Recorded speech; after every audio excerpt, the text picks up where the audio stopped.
ஜோடியாக்கில் மாவு பிசைறது எப்படி இருக்குன்றது ஒரு சின்னதாக ஒரு டெமோ மாதிரி எடுத்திருக்கேன் நான். இன்றைக்கி வந்து ஸ்வீட் பொட்டேட்டோவை பயன்படுத்தி பூரி செஞ்சுருக்கேன். முதல்ல அதை நம்ம வேக வச்சு எடுத்துக்கலாம். 2 கப் அளவுக்கு கோதுமை மாவு சேர்த்துட்டு 1 டீஸ்பூன் உப்பு சேர்த்துட்டு 2 டீஸ்பூன் எண்ணெய் சேர்த்துட்டு ஃபஸ்ட்டு இதை வந்து நம்ம ரன் பண்ணி விடுவோம். மாவு, எண்ணெய், அந்த உப்பு எல்லாம் ஃபஸ்ட்டு பிளெண்ட் ஆகட்டும்.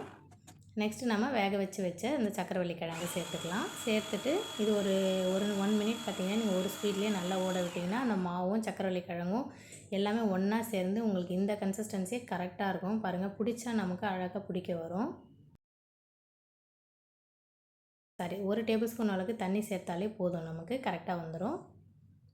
ஸோ அந்த இடத்துல நான் 1 டேபிள் ஸ்பூன் தண்ணி சேர்த்துட்டு அதே போல் ஒரு ஸ்பீட்லேயே நான் ஓட விடுறேன். பாருங்கள், உங்களுக்கு பார்க்கும்போது அந்த மாவு எல்லாமே கரண்டு நமக்கு கரெக்டான பதத்தில் வரும்.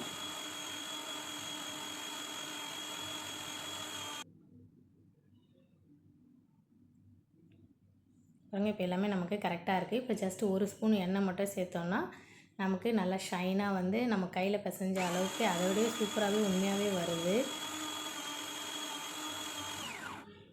எல்லாமே கரெக்டாக இப்போ நமக்கு செட் ஆகிடுச்சு. எங்கேயுமே அது ஸ்டிக் ஆகவே இல்லை. அந்த பாத்திரத்தில் பாருங்கள், ஸ்டிக் ஆகாமல் மாவு எங்கேயுமே ஒட்டவே இல்லை. நமக்கு மாவு நல்லா கிடச்சிருக்கு. நான் இப்போ இது உடனே தான் பூரி செய்கிறேன். ஒரு 5 நிமிஷம் விடணும், 10 நிமிஷம் விடணும்லாம் கிடையாது. ஏன்னா அதை நல்லா பீட் பண்ணுறதால உடனே பூரி செய்ய கரெக்டாக இருக்கும். நான் வந்து உடனே வந்து பூரியை வந்து திரட்ட போகிறேன். திரட்டி உங்களுக்கு ஒரு பூரி சுட்டு காமிக்கிறேன் எப்படி இருக்குன்ட்டு. செம்ம சாஃப்டாக நல்லா இருந்துச்சு. நானே எப்படி இருக்கும் என்னமோன்ட்டு தான் யோசித்து வாங்கினேன்.